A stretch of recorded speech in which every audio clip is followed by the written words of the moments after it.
Hey guys, welcome back to another what I call tribe calls. So if you're just now joining on my personal Facebook page or a business Facebook page or our YouTube channel, this is called tribe calls, and this is where I connect with other leaders in the community, people that I respect and admire, small business owners, people that have something to contribute and information to that you'll find, I think, valuable. So today I have a special guest. Well, they're all special guests, but this is an extra special guest because this is Kirsten Riley, someone that I've known for years now, someone that I respect in the real estate community, and she specializes in an area that we're seeing quite a lot of traffic coming up from the Bay Area. So I wanted her to speak to you today to be able, so that you know, as a homeowner in our area,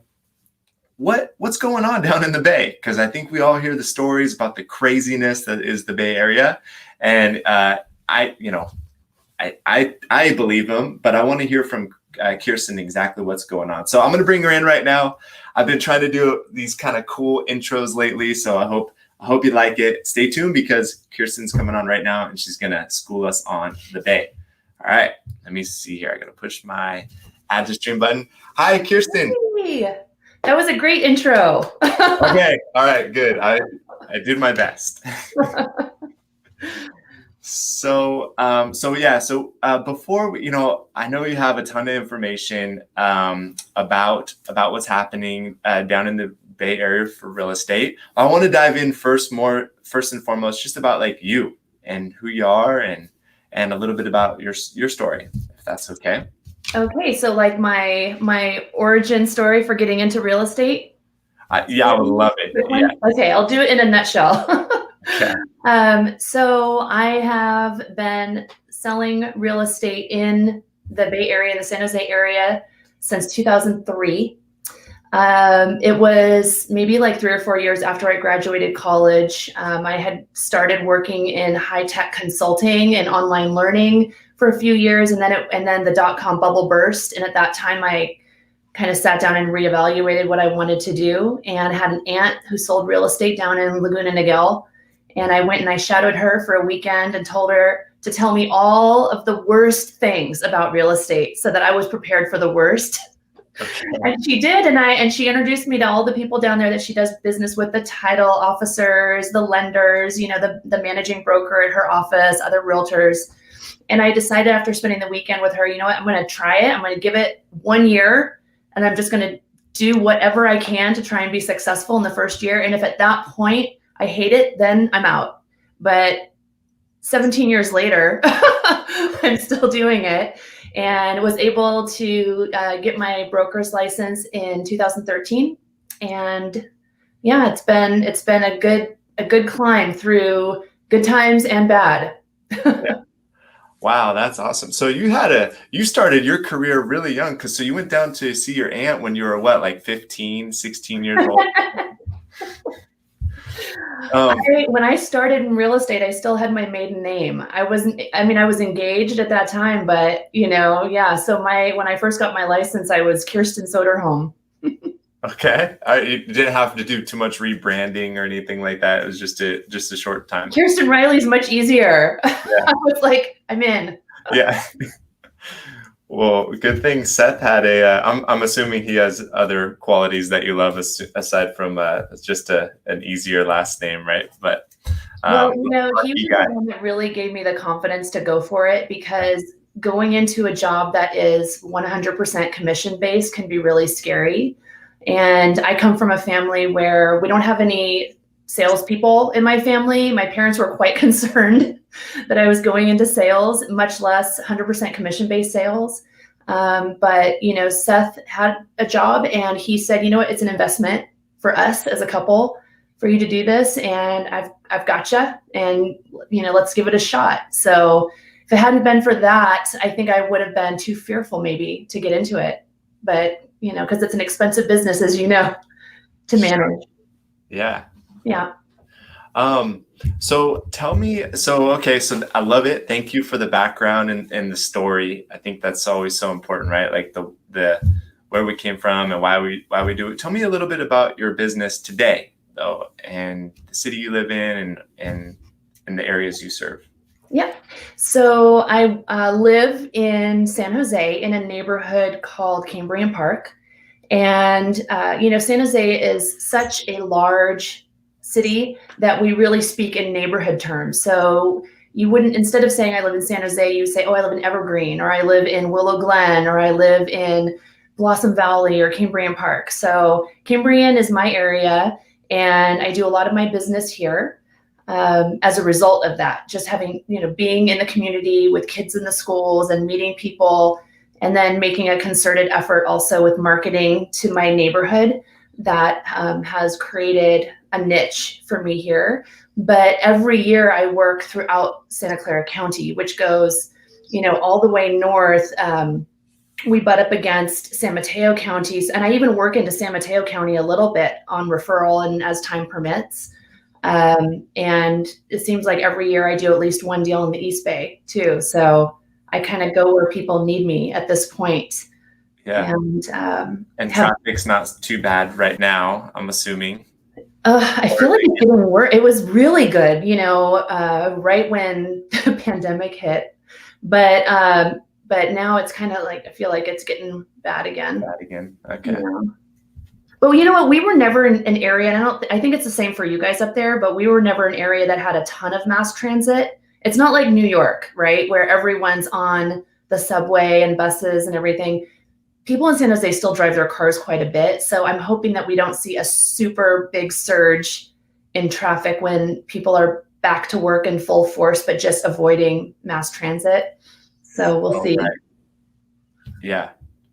We hardly have mass transit at all. I mean, we have like a light rail that people drive to and then take another, 5 to 10 miles into Sac. But that's pretty much it. I mean, nobody really rides a bus or. Yeah, we're working really hard as a community down here to have more and better mass transit. They have plans for the BART train to come all the way down to San Jose and then loop back up to San Francisco. And they've got, they're going to be electrifying the Caltrain, I'm told, and putting in more mass transit through the San Jose hub, which is called Diridon Station. And if anyone in your area has heard of the new Google campus that's being built, that's right there. And that's going to be like a transit hub for the area when everything is said and done. And my understanding is that those plans are still in full effect and happening. So. Okay, good. Yeah. So let's jump into really kind of the meat and the topic of this call is, learning a little bit more about the Bay Area real estate. I think here, we tend to hear, and it's not far from the truth, but, Bay Area people are selling their home for, million or millions of dollars. And, it's sold in, 2 hours, and it's hundreds of thousands over asking price, and it's just chaotic, right?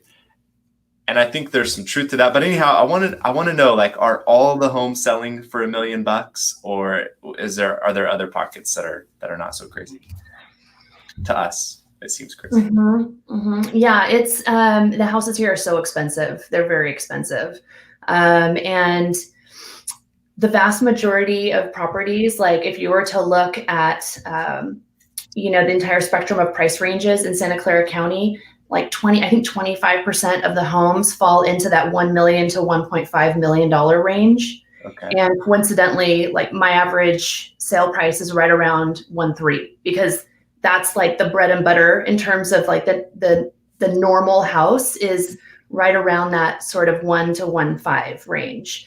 A lot of houses in our area are, 1950s, 1960s ranchers. So we're talking like, 15 to 1800 square foot, 3 or 4 bedroom house on like a 7,000 square foot lot. That's like your typical house in the areas of, San Jose, Campbell, Willow Glen, all these areas, right? And then obviously you go into the higher stratosphere of prices when you go into Saratoga, Los Gatos, and those are going to be $3 million, $2.5 million average. price points. And there's definitely hot spots, Jeff, like you were alluding to, how fast do they sell? It's interesting. I feel like there's hot spots right now, and then there's kind of slower spots. So I've noticed a bit of a cooling in the higher density housing, which makes sense. I'm seeing, so like townhouses and condos, are not moving as quickly, and it seems like inventory is starting to catch up with demand. And then for the single family homes, the average days on market right now is around like 15 to 18 days. Okay. So what does that equate to? I mean, if it's going to be selling in a week, I'm going to guess that they probably had more than one offer on it. Not always, but sometimes, 2 to 3 maybe. And then if you see a house that's been on the market 14 to 21 days, my guess is either they got one offer or, something delayed them getting it right away, right? So, but it all averages out to a couple weeks on the market. Wow. Okay. And is there anything that's just sitting on the market for 40 days or 60 days? Does that exist? I have noticed that buyers are picky these days. There's a lot of demand. There's a lot of demand because interest rates are ridiculously low. Like we thought they could not go lower, and they did. Right. And so that's bolstering everything and making buyers super motivated and not only that, but feeling cabin fever, just being in your home. Not only do you kind of want the entertainment of shopping and going to look at houses, but it's also like, shoot, I really need that home office.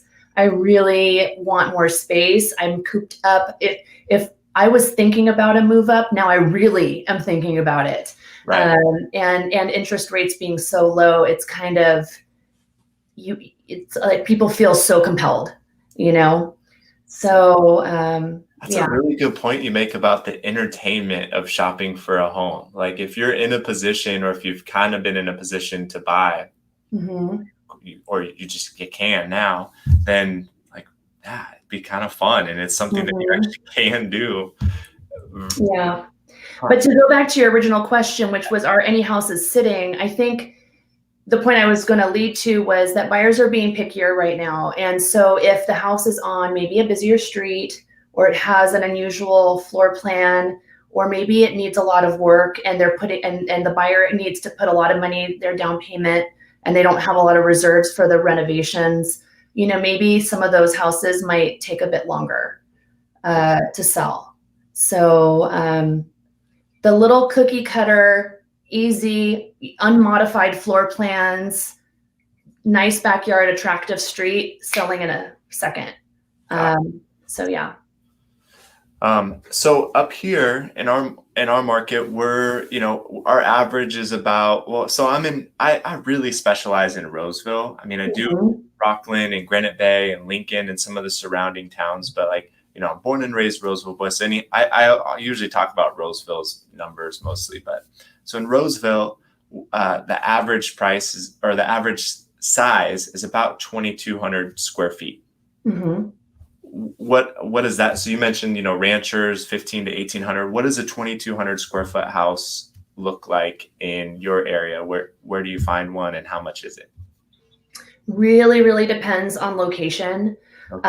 I have a 2,500 square foot house that's going to be coming on the market, but it's pretty original condition, and it's going to be 1.1.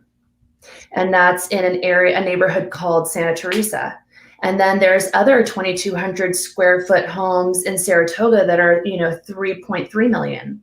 So it really, really ranges. There are houses though selling under $1 million right now in really nice areas that are really popular.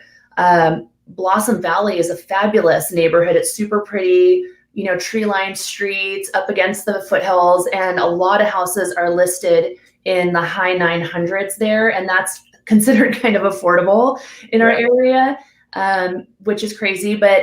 And then they're maybe selling for like $1,050,000. I think the average sale price in that neighborhood of San Jose is around $1,050,000. So those pop over the $1 million mark through multiple offers, but that's an example. Those must just be, those those are probably really hot properties. Those ones sell so quick, right? Yeah. Blossom Valley has always been a hot neighborhood. Cambrian has always been a hot neighborhood because you've got attractive neighborhoods that are, relatively speaking, more affordable than some of the other areas. Okay. Mm-hmm. Yeah, makes sense. Who are some of the people that are buying homes in that you're working with? If they don't already live there, or I guess if they do, who's buying homes? So so let's see. I'm still seeing relocation. So I'm still seeing people move into the area from other parts. Although I think with the pandemic going on, that's been less. Everyone's kind of in a pause mode, it seems like. But I do still get phone calls of people that are moving out here. I also see a lot of move up buyers, which means that they have a house. Maybe it was the first house they bought when they were married, and now they need more space because now there's a kid or two, and so they move from the townhome, move up to the single family home, or maybe they're empty nesters and they want to move up to the larger house that can accommodate, family coming, then the grandkids coming to stay and visit for extended time, right? So you have a couple stages of move up buyers. And then you also have some downsizers. So if, your family changes, maybe a death in the family or divorce, or maybe you just want less space, and you don't have family coming to visit and you want a smaller space. So we see downsizers as well. Okay. Yeah, so you have a healthy mix. It sounds like the majority, at least right now, currently, is a lot of movement within the market, right? Yeah, and then honestly, also we have first-time home buyers, and it's not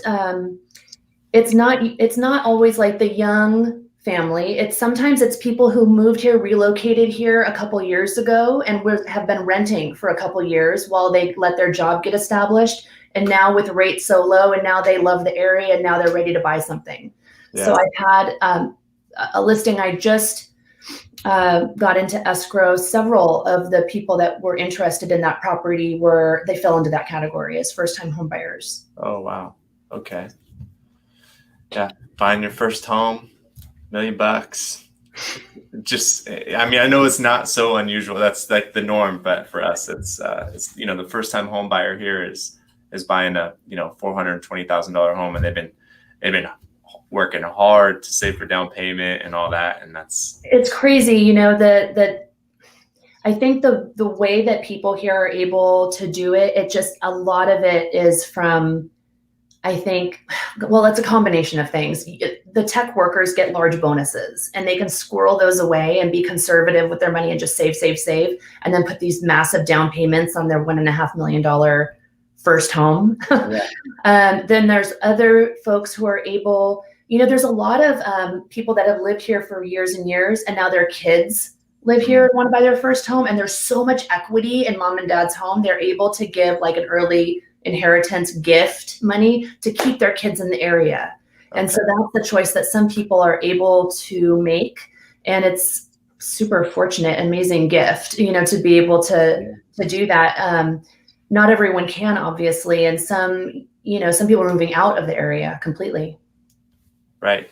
Yeah, I don't know exactly what the data shows, but for us, in 2018, this is the last time we saw census data, and it was like 15% of the buyers that bought in Placer County were from the Bay Area, one of the Bay Area counties, right? I'm not surprised. Well, and what's crazy, and I don't have the data for it now, but I would say that number, I don't know. I've been saying recently, I said it doubled just on a feeling, though. I don't have the data. I don't think double is correct, but there's a lot more of Bay Area buyers that are coming up here. Well, and there's a heck of a lot of people buying places in Tahoe now. Have you heard about what's going on there? Yes, I have. They're having like the year to end all years in terms of I know appreciation and demand. Yeah, they cannot, and people don't want to sell, and really that because they want to hang on to And then everyone wants to go there because we're better to ride out a pandemic than in a beautiful Lake Tahoe property. Right. Well, I'm so ready to go do that myself. yeah. Well, I'm sure you follow like Tom Ferry and Steve Harney and, the market update that they do each month. Second home luxury market across the country is just hot right now. And I think a lot of people are in that same boat, which is funny because, Tahoe was kind of crickets at the beginning of the year. There have been some regulations with Airbnb, rental restrictions and things like that. So they caught them off guard for sure. I don't think a lot of people were ready for it.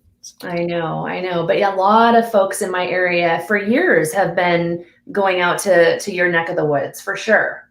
Yeah. It's great. It's beautiful. You're close to wine country. You're close to Tahoe.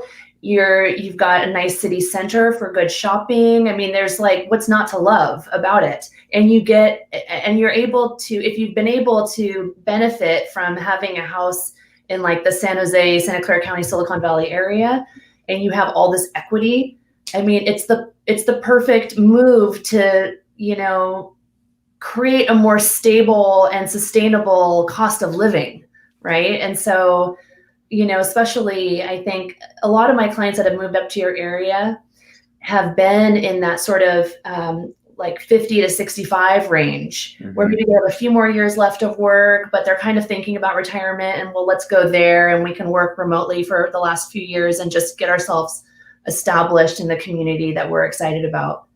Yeah.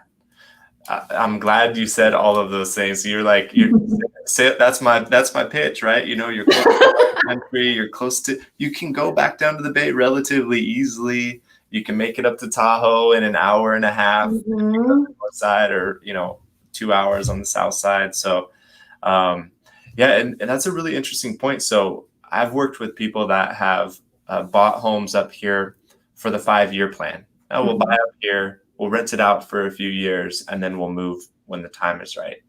Well, that plan might be speeding up, right, for a lot of people, because now they can buy and just stay here now and work remotely for the next few years while they, get into retirement. Exactly. And I'm starting to hear more people talk about that. I went on an appointment the other day where they were saying, well, gosh, now that we can work remotely, we're just thinking about maybe selling our house here in the San Jose area and moving to the beach. They wanted to maybe think about buying a house in Santa Cruz. Yeah. Which is really, on an easy traffic day, it's like 25 minutes, Oh, wow. On a bad traffic day, it's like, don't ask me. It's like really bad. Yeah. But if you can work remotely, then you're fine. And now you have this beautiful setting that you can be in, and it's okay. Right. In terms of commuting, you don't have to worry about it. So yeah, I think that's causing a lot of people to feel more flexible. And then also the distance learning, we were talking about that earlier. Yeah. I think my clients have had mixed feelings about the distance learning and how it fits into their feeling that they can move or not move. I've had some clients call me and say, hey, we want to tap the brakes right now because school's going back into session and we need to wrap our brains around what's going on with distance learning. And I totally get that. I have 2 kids, that are one in grade school and one in middle school. But then I also have people saying, you know what, now is the time for us to go and do everything we want with our house, sell one, buy another, make this move, have interim housing if need be, because who cares? Because our kids are distance learning. So it's depending on the mindset of the individual and how, I guess, comfortable they are with the distance learning is dictating that, that mindset and motivation for moving. So for us right now in Placer County, we're at, we're talking about, people that are open to moving, right? Open to selling and going to the beach, or now they're a little bit more flexible because of, the working remotely or distance learning for their kids. They don't have to be in the school district. Are you seeing more inventory because of that? Or is it still, what's your inventory level like right now? Our inventory level is, I mean, I think right now in Santa Clara County, we have like just under 1,000 houses for sale. Okay. No, is that right? In all of Santa Clara County? I forget if I pulled up for just San Jose or for all of Santa Clara County. But it seems like it's kind of a balanced market. And even though houses are only selling in a couple weeks, I do see a lot selling kind of like in the 30-day mark as well. So in some areas, it feels more balanced than others.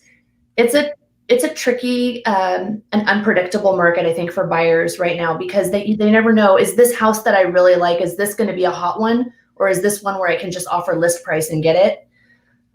It really varies. There might be, like I was saying, the high density market. I was looking at condos and townhouses in Los Gatos, which is a town in Santa Clara County, and it's a more of a luxury community.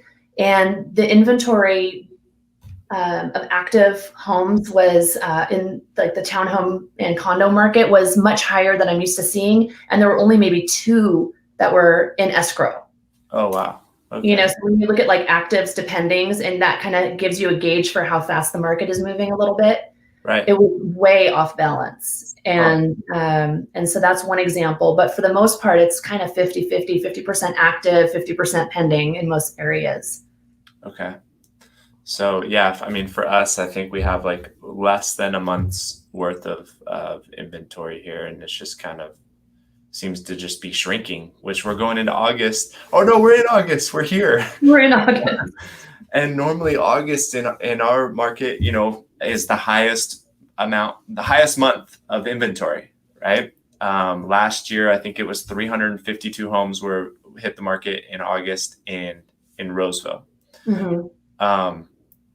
I didn't run the numbers this month. I always run the numbers on Monday. So I would guess that somewhere in August right now, we're probably around it's probably going to be like 220 to 250 homes available.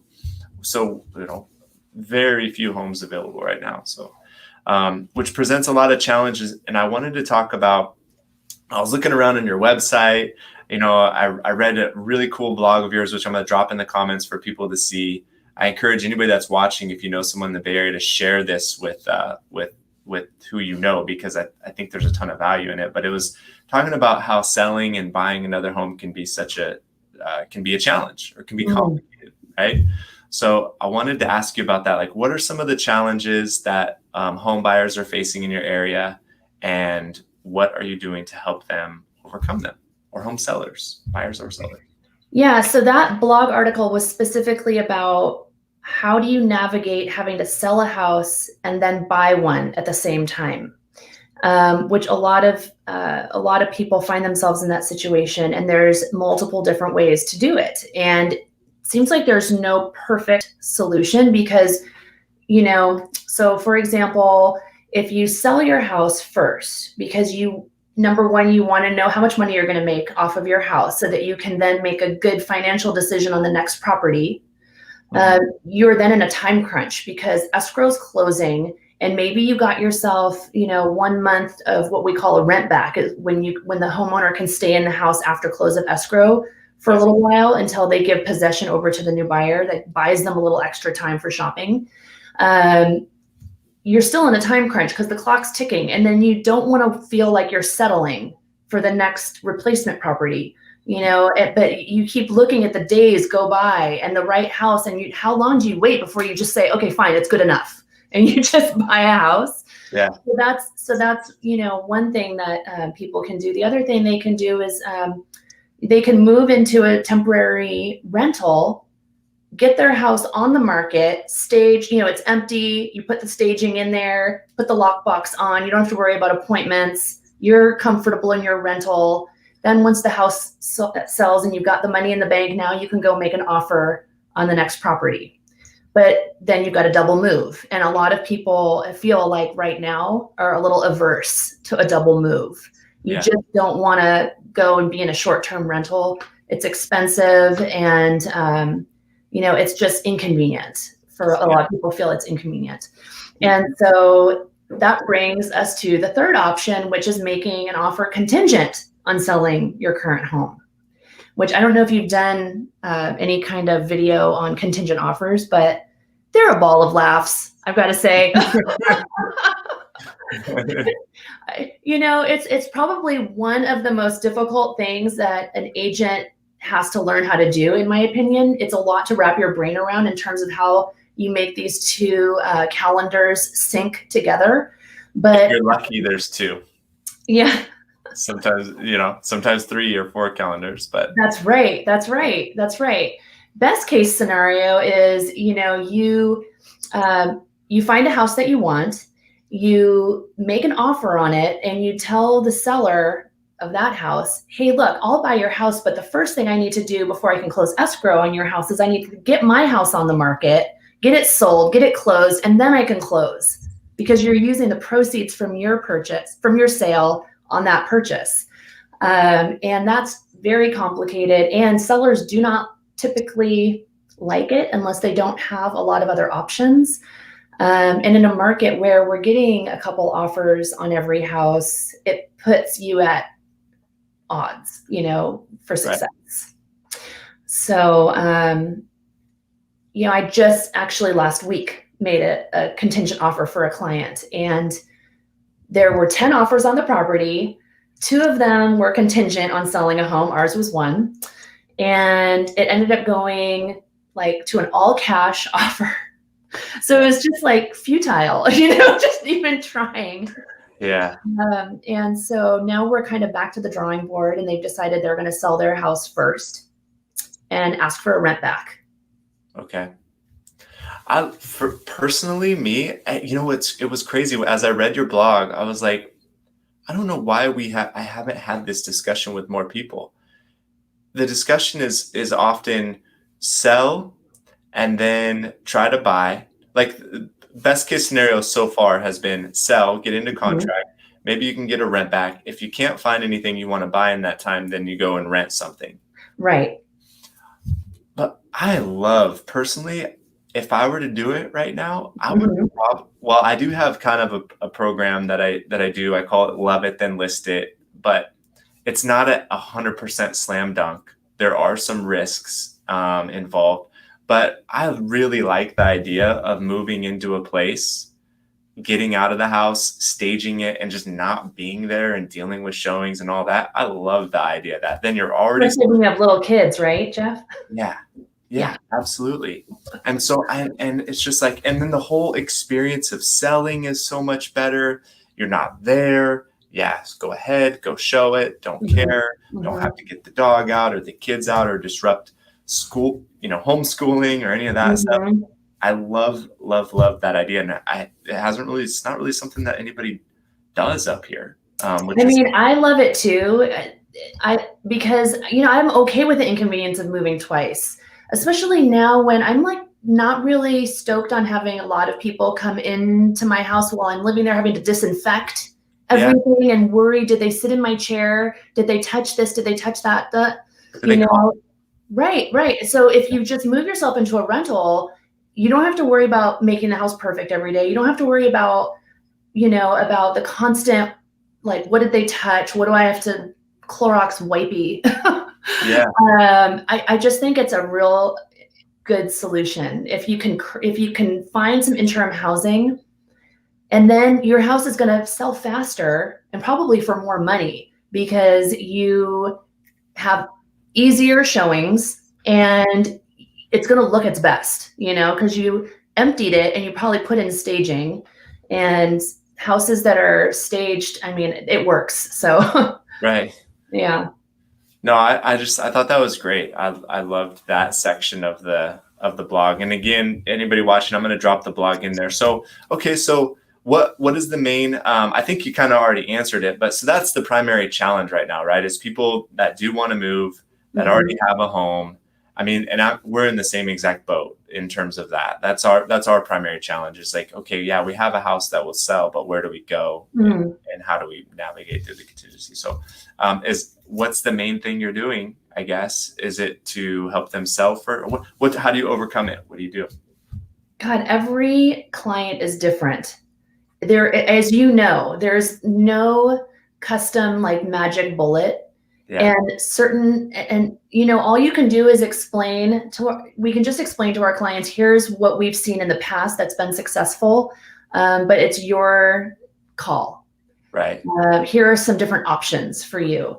And every person I talk to is going to have a little bit different spin based on their family dynamics, their constraints, their work from home situation or not. You know, what their comfort level is around COVID and cleanliness and all of that, right? Everyone's going to have, it's such a unique situation that we're in right now. And every solution has got to be a custom fit. Yeah. Okay, cool. Well, I hear you. It's tough Is to that a non-answer? I didn't mean. You gave me a depends. Yeah. No, but it is true. I mean, it's totally true. Do you want me to act this video is about you, but do you want me to tell you what I'm doing right now? I want to tell you about my Love It List It. Yes, I want to hear about it. Okay. So here's what I say to my clients that are wanting to sell their home and buy another one, and they have to sell their home in order to buy another one. Of course, I'm with you 100% in you know, the different options of you sell and you get a rent back. I love now the idea of you just move out and then sell your house and get it sold and then go buy your house. 100% you'll be in the strongest position if your house is already sold or at least in escrow when you're making your offer. If you aren't willing to do that, if you're just not, for whatever reason, you're not willing to do it. You know, I have a client, they had 4 6-year-old boys, quadruplet boys, right? Yeah. Which, so for them, it was like, you know, God, we can't be without a house. We don't want to move these kids twice. It's too disruptive to our family. So what we do if you literally can't do it, you can't make those decisions or make that decision to sell, is I call it love it then list it, because and I'll explain why we do love it then list it. Every seller has this giant question mark when they're selling their house, right? No matter if it's a regular offer or a contingent offer, whatever, they have this question mark: will my house sell? Is this buyer going to go through? And if they don't have a home to sell, then the question mark shrinks a little bit. They have other questions about, you know, maybe are they going to inspect too much, or, you know, are they going to pick it apart or whatever. But if they have a house to sell, they have this huge question mark. Will their house sell? What does their house even look like? Is it going to sell fast? Is it going to sell for the amount they want? Whatever. So in order to shrink that question mark and kind of compete with be on the same level, I guess, as the other folks that don't have a house to sell, we do all of the marketing up front. We take their photos, we do their video, we build out their website. We have this whole package put together, and then we just wait. We wait because their fear is that their house will sell too fast, and in most cases they're right. We do this, and then we wait so that when they find the house they want to make an offer on, they make their offer contingent upon selling a home that isn't on the market yet, which you and I know that sucks. But there's this picture. There's information. They can see a website. I share with them the data. I do a video actually, and I go on the website and I show all the bullet points. So it shrinks their question mark a little bit and helps them to kind of, in a lot of cases, they actually tend to lean towards our offer, which is contingent, even if we're competing against others that aren't, because they know more, they feel more comfortable. Yeah, it increases your probability of getting accepted. Yeah, it's not a slam dunk. No, it's not. But I like doing all the advanced work on the property. That's really helpful. Yeah, that's really cool. And you could even do kind of like a coming soon campaign and start generating an interest list in advance, saying, okay, this house isn't ready to secure a buyer right this minute, but it will be shortly. If you're interested, let me know. And then you can start kind of putting together a list of possible candidates. And then that'll even give you like some immediate people that you can reach out to, or their agents, right when it's go time. That's right. Yep. Totally. And then list it. love it, then list it. Yep. I did do a video about that, so that'll give you another laugh if you. Okay.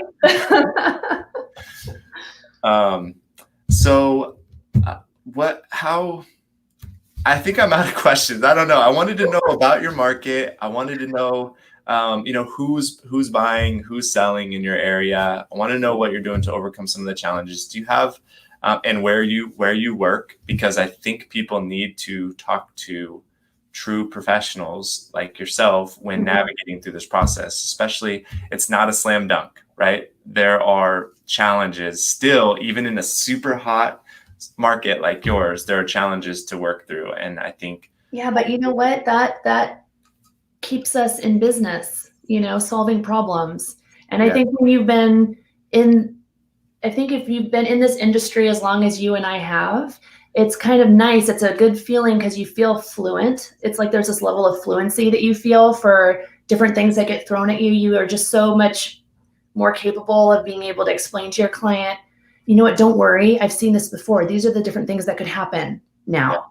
And you can set expectations and create a predictable experience for people that you weren't able to do as a new agent. And so I love it, and I think challenges are exciting. It definitely keeps things interesting, right? Yes, for sure. Things are very, very interesting, especially right now. So I'm going to drop links to your website because I want, if anybody's watching this, I want them to go to your site and share your site with other people that, live in your area. I know for a fact that people that are in my network have family members and friends that are in your area. So if you're watching this, go to her site. I'm going to drop your link in the comments. Is there anything else, like any other resources or ways to get in touch with you, I guess, that you want people to know about in this video? Feel free to share my phone number, my cell phone. People, other agents in your area, your network, feel free to reach out to me anytime with questions. I love to just be of service and answer questions anytime. If whichever direction you're going in, from my area to Jeff's or from Jeff's to mine, I'm here as a resource. So feel free. Awesome. What is your phone number? I mean, I know I have it, but tell me real quick so I can type it into the comment. Sure. It's 408-835-2962.